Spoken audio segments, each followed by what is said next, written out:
দর্শক, ঈদ মানেই চ্যানেল 24 এর পর্দায় ভিন্ন আয়োজন আর দেশ 24 মানেই ভিন্ন স্বাদ। এবারও তার ব্যতিক্রম থাকছে না। ভিন্ন আয়োজনকে আরও প্রাণবন্ত করতে আমরা চলে এসেছি যমুনা নদীর কোলঘেঁষা জেলা টাঙ্গাইলে। একটা মিষ্টি মিষ্টি গন্ধ পাচ্ছি, তাই না? প্রাণ প্রকৃতির মাঝে মিষ্টি গন্ধ তো পাবারই কথা। তার আগে কিন্তু আপনাকে জানতে হবে যে টাঙ্গাইলের চমচমও কিন্তু বিখ্যাত। তবে আমাদের এবারের ঈদ আয়োজন মিষ্টি ঘিরে নয়। তবে কি ঘিরে তাহলে বলছি, তার আগে আমন্ত্রণ জানাচ্ছি বেক্সন ইলেকট্রিক্যালস অ্যান্ড ইলেকট্রনিক্স দেশ 24 ঈদ বিশেষ আয়োজনে। সাথে আছি আমি রওশনারা তানিয়া। আমি তানিম রহমান।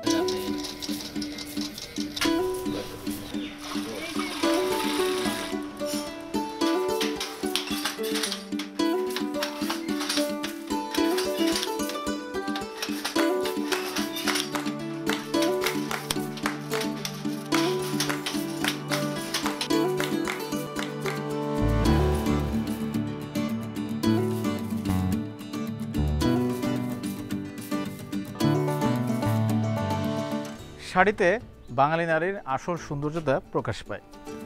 বাহারি রং, নকশা আর তাঁতির সুনিপুণ হাতের ছোঁয়ায় এক একটি শাড়ি হয়ে ওঠে অপরূপ মানচিত্র। তাহলে তো এখন বলেই দেওয়া যাচ্ছে আমাদের আজকের ঈদ আয়োজন কি নিয়ে। হ্যাঁ দর্শক, আমরা এবারের ঈদ আয়োজন সাজিয়েছি জিআই পণ্য খ্যাত টাঙ্গাইল শাড়ি ঘিরে।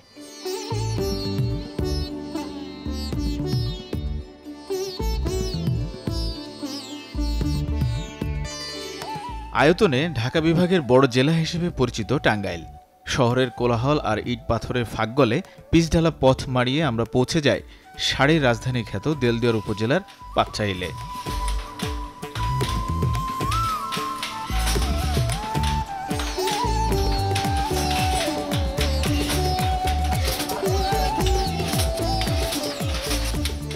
ব্যস্ত এক বাজার ঘিরে তাঁতের খুটখাট আওয়াজে কারিগরের সুনিপুণ হাতে গ্রামের প্রায় প্রতিটি ঘরেই তৈরি হয় ঐতিহ্যের টাঙ্গাইল শাড়ি।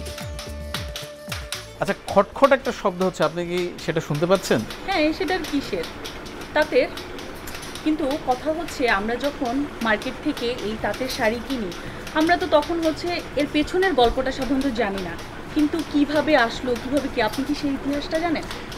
ইতিহাসটা আসলে ওইভাবে বলা যাচ্ছে না। বিষয়টা হচ্ছে যে যেভাবে শোনা গিয়েছে, বিভিন্ন মাধ্যমেও পাওয়া গিয়েছে, একটা সময় হয়েছে যে ভারতের মুর্শিদাবাদ থেকে বসাক সম্প্রদায়ের কিছু মানুষ রাজশাহী অঞ্চলে এসেছিল এই তাঁত শিল্পটার কাজ করতে। এরা পরবর্তীতে রাজশাহী অঞ্চল থেকে ভাগ হয়ে ঢাকার যে ধামরাই আছে সেখানে ছড়িয়ে যায়, আবার চৌহট্টা নামক একটা জায়গা আছে সেখানেও ছড়িয়ে যায়। কিন্তু ইতিহাসের কিছু জায়গায় পাওয়া গিয়েছে যে সেই ধামরাই থেকে কিছু অংশের মানুষ আবার ছড়িয়ে টাঙ্গাইলে আসে এবং টাঙ্গাইলের আবহাওয়া, টাঙ্গাইলের যে মাটি, এখানকার যে বাতাস, সব কিছু মিলিয়ে তারা দেখে যে এইখানে ভালো শাড়ি তৈরির একটি উপযুক্ত স্থান আছে। তখন স্থায়ীভাবে টাঙ্গাইল শাড়ি তৈরির কাজেরা এখানে শুরু করে। কিন্তু এই শাড়ি তৈরির পেছনে কিন্তু আসলে এই ইতিহাসটা খুবই ক্ষীণ মনে হয় যখন তাদের কাজগুলো দেখা হয়। আমাদের মনে হয় সেই কাজগুলো দেখা উচিত।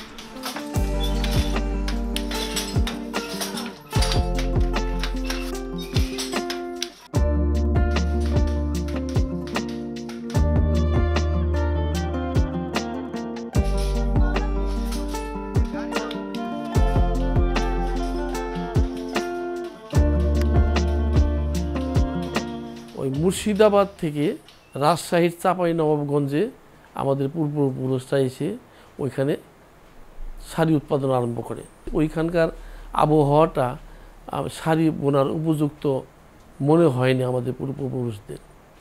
তখন তারা এই ভালো নাতিশীতোষ্ণ আবহাওয়ার খোঁজে ঘুরতে ঘুরতে আপনার কিশোরগঞ্জ, ঢাকা, আপনার এই বলে মানিকগঞ্জ, ধামরাই, তারপরে এইখানে এসে আবাসন স্থাপন করে।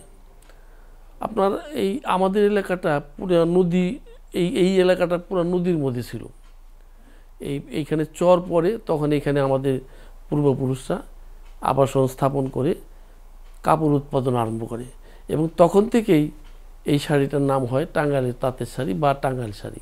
তারপরে আমরা আমাকে প্রজন্ম দিলাইলো, ওই আস্তে আস্তে মনে করেন বাড়লো তাঁতরা, ব্যবসা একটু ভালো ছিল। এখন মনে করেন যে এই ব্যবসা করে যাচ্ছে গা, আস্তে আস্তে কমে যাচ্ছে।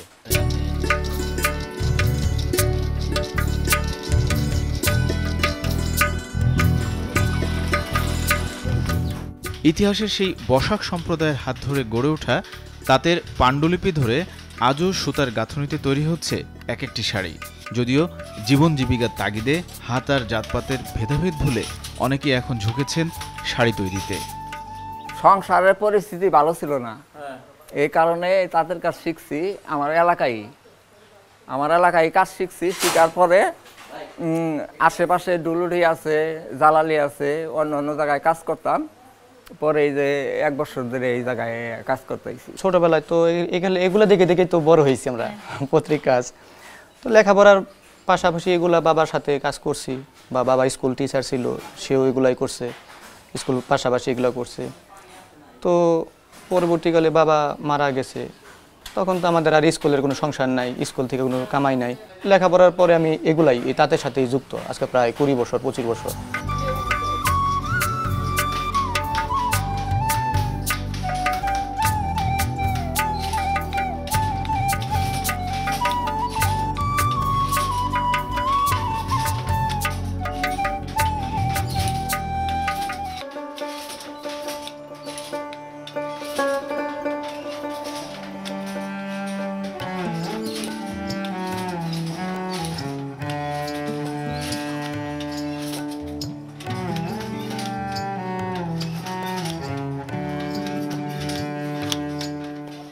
রঙিন সুতায় কারিগরের মনোযোগ বুনন আর নকশার গাঁথনিতে, যার কারণে বাঙালির নারীর কাছে টাঙ্গাইল শাড়ির কদর একটু অন্যরকমই।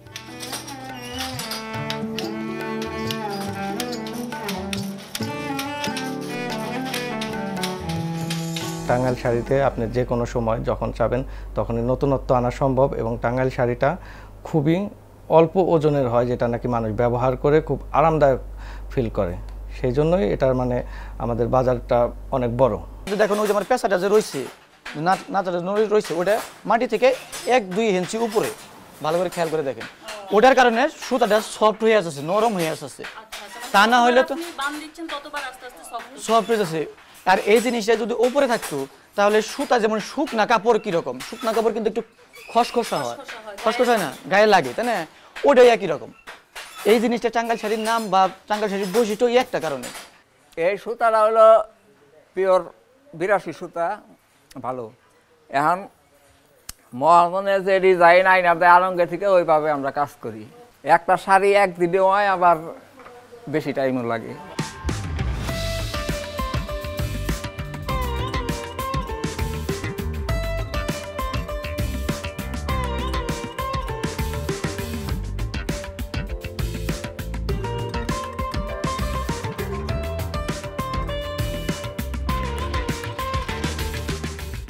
প্রযুক্তির কল্যাণে বিশ্ব যখন এগিয়ে যাচ্ছে, সেই ছোঁয়া ছুঁয়েছে টাঙ্গাইলের তাঁতকেও। কিন্তু হাতের তৈরির সাথে মেশিনের ভেদাভেদটা অনেক। দামে কম হলেও মানের বিবেচনায় কোণঠাসা ইতিহাস ঐতিহ্য। যন্ত্র দানব, যেটা পাওয়ারলুম বলে, যন্ত্র দানবের দাপটে এই আমাদের এই হ্যান্ডলুম, যেটা হস্তচালিত তাঁত, সনাতনী পদ্ধতিতে উৎপাদিত যে কাপড়, সেগুলো একদম ভিজতে চলে যাচ্ছে। আগে তো এই যে হাতে কাজ করতো, এখন তো মেশিনে তৈরি হয়, প্রোডাকশন বেশি হয়। কিন্তু আমাদের তো কম হয়। মনে করেন যে একটা শাড়ি বুনতে 3 দিন লাগে, আর তাদের মনে করেন একদিনে শাড়ি দিতে 5-6 টাকা করে। মেশিনের শাড়িটা চাহিদা বেশি, কম পায়, ওইগুলো পাবলিক নেয়, আর আমাদের শাড়ি কিন্তু দাম বেশি। এখন যে সমস্ত শাড়ি তৈরি হইতেছে পাওয়ারলুমে বা চিত্তরঞ্জনে, ওগুলো তো পাবনাতে বা আরও দেশে হয়তো অন্য জায়গায় আছে। কিন্তু মূল্য বিষয় আপনি যে সমস্ত হাতের শাড়িগুলো, এগুলো টাঙ্গাইল ছাড়া আপনি অন্য কোথাও পাবেন না। একদিনে একটা আমার শাড়ি তৈরি করতে যে মজুরি লাগে, সেই শাড়িটা যদি আমি হ্যান্ডলুমে করতে যাই, সেই শাড়িতে আমার মজুরিটা অনেক বেশি পড়ে যায়, কস্টিং বেশি পড়ে যায়। সেই জন্য পাওয়ারলুমের শাড়িটা বর্তমানে হ্যান্ডলুমের শাড়ির পাশাপাশি কিছুটা এগিয়ে আছে। এটার মূল কারণটাই হচ্ছে মূল্য বৃদ্ধিটা পায় হচ্ছে মজুরি থেকে।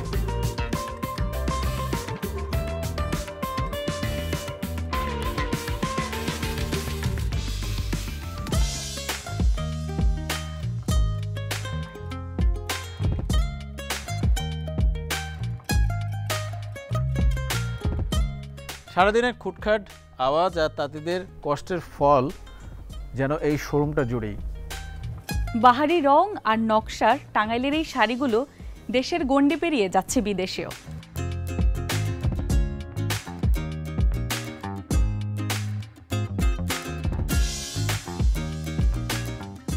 দিন শেষের পরিশ্রমগুলো এক হয়ে জমা হয় শোরুমের তাকে, যেখান থেকে হাত বদলে ছড়িয়ে যায় দেশ দেশান্তরে। কিন্তু হাতের নিখুঁত ছোঁয়ায় গড়ে ওঠা শাড়িগুলোর দাম দরের ফারাক নিয়ে কিছুটা অস্বস্তিতে বিক্রেতারা। এগুলা এখন মনে করেন বাজার খারাপ, সে একটাই, সুতাও ঠিক মতন পাওয়া যায় না। আর যারা বোনায় কারিগরকে মজুরি বেশি, এখন সেভাবে প্রোডাকশন হইতেছে বেশি, বিক্রি নাই তো কাপড়। বর্তমানে 5-6 বছর ধরে করোনার পরে থেকে তাঁতের কোনো পরিস্থিতি খুব খারাপ যাইতেছে। আমাকে এলাকায় বহু তাঁত ছিল আগে, এখন বর্তমানে নাই। তাঁতের কাজ করে কি খাওয়া, খালি 2 বেলা খাওয়ার পয়সা জুড়ে।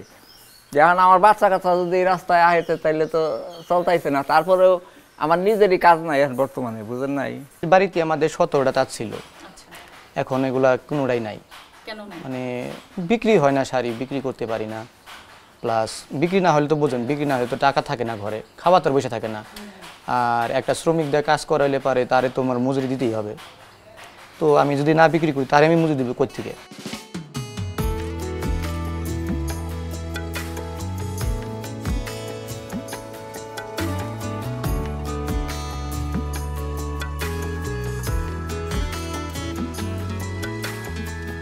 বহু বছরের ঐতিহ্য টিকিয়ে রাখতে এখনও নীরব সংগ্রাম করে যাচ্ছেন সবাই। সম্প্রতি ভৌগোলিক নিদর্শন পণ্য হিসেবে জিআই পণ্যের তালিকায় টাঙ্গাইল শাড়ির নাম নথিভুক্ত হয়, বাণিজ্যের প্রসার নিয়ে আশাবাদী সবাই। আমাদের টাঙ্গাইল শাড়ি যেটা এখন আমাদের দেশের গণ্ডি পেরিয়ে সেটা বিদেশেও এখন রপ্তানি হচ্ছে, জিআই পণ্য পাওয়াতে এটা আমাদের জন্য আরও মানে অনেকটা সুবিধা হয়েছে, যেটা নাকি আমরা বিদেশের বাজারগুলোতে আমরা এটা এখন ভালো একটা মার্কেট পাবার আশা করতেছি। এই শাড়িটা ধরে রাখার জন্য আমরা চেষ্টা করছি, ওই বললাম সরকারি সহযোগিতা এবং পৃষ্ঠপোষকতা থাকলে হয়তোবা কিছুটা ধরে রাখতে পারবো, পরবর্তী প্রজন্ম এটা নিয়ে কাজ করতে পারবে। আর যদি এখনই নিচ্ছিন্ন হয়ে যায়, পরবর্তী প্রজন্মতে এখানে আর আসবে না।